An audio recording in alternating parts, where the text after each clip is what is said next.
You're tuning into Black and White Sports on YouTube. The no-holds-barred truth on sports. The main event starts. All right, Black and White sports supporters. Well, we got a couple of things to talk about. We got Paige Beckers and Natasha Cloud sounding like two completely different individuals that are involved on supposedly the same side of an issue. Now, it is a little weird. Paige Beckers came out and said some things that sounded a hell of a lot like what Caitlin Clark said back at the USA basketball camp. And, old WNBA fans got real mad because Caitlin Clark said, we're going to have to compromise and make sure we play basketball. Oh, but pay the players. We will get to pay the players in just a second. Because last night, Unrivaled, again, doing victory laps, went to the Barclays Center in New York. 18,000 fans showed up once again. Just like I said with Philadelphia, don't get fooled. All right, don't get fooled. There's a lot of different ways that people end up in an arena, and it all depends on were the tickets free? Did corporate businesses buy packages? Yada, yada, yada, yada.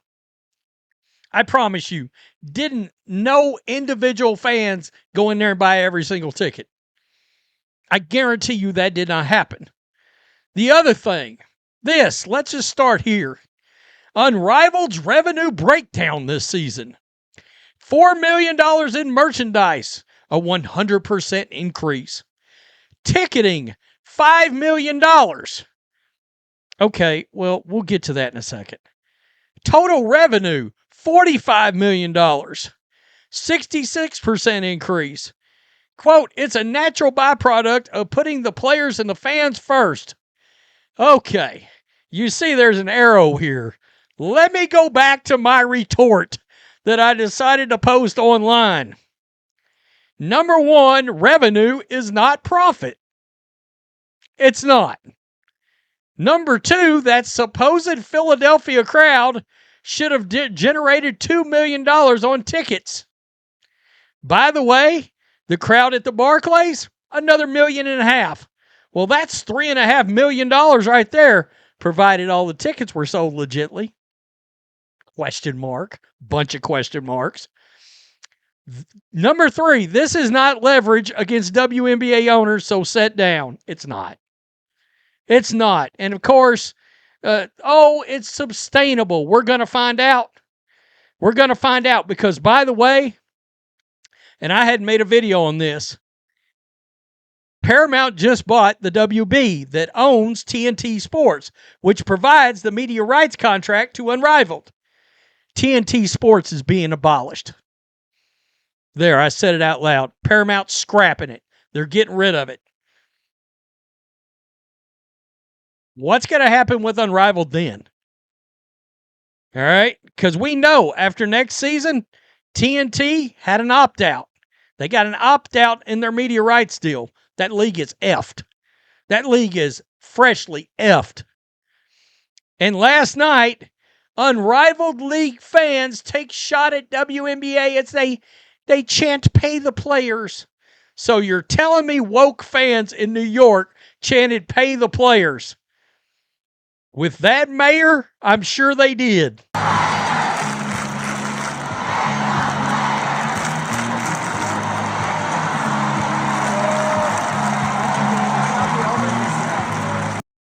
Nothing says we don't know how economics and business works like people chanting pay the players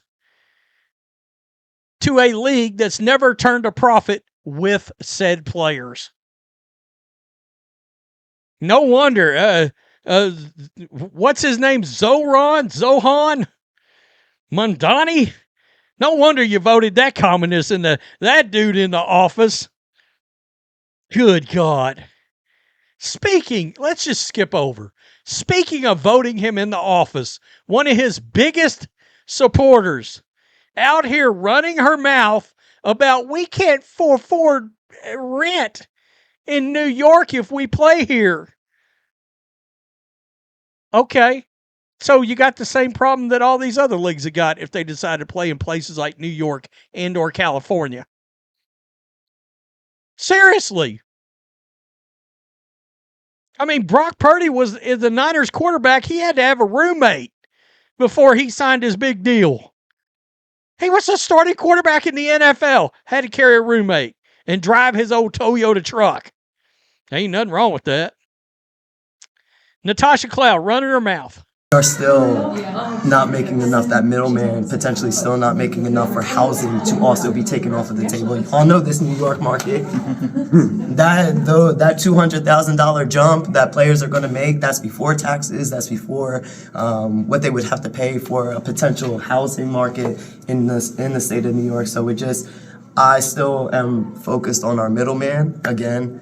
I think it's a starting point. I'm happy with them finally coming back to us with a proposal, but I think there's a lot more that we can do to protect our middleman, even with our jump of salary.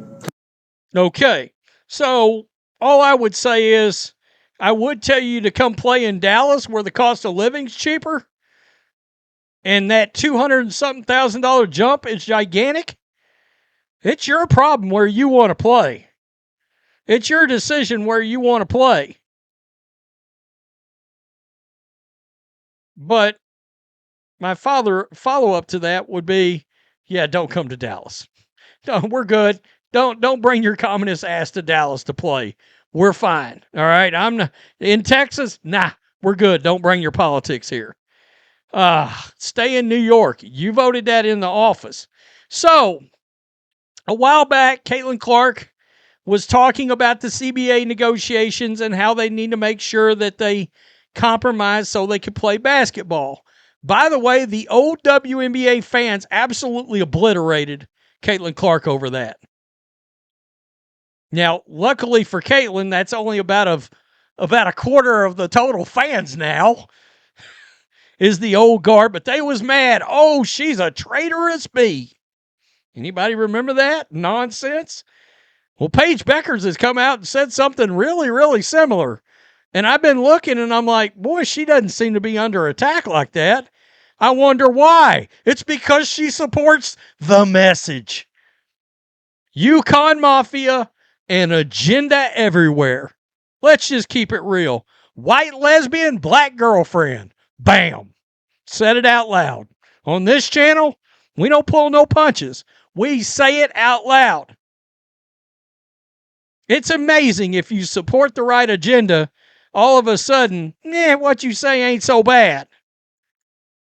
At this point, it's not really a negotiation anymore. Like, both sides are moving. So I feel like we need to continue to have these conversations, continue to actually have change implemented for us to move on our stance. And so we as players, we don't want to strike. We want to have a season. I love playing basketball. That's all I want to do.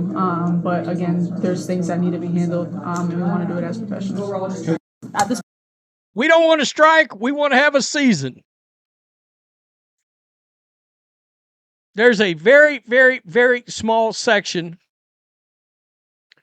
of fans out there that support the Natasha Clouds of the world that are a little miffed at Paige right now. But overwhelmingly, it's support.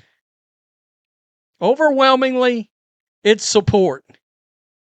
Why is that?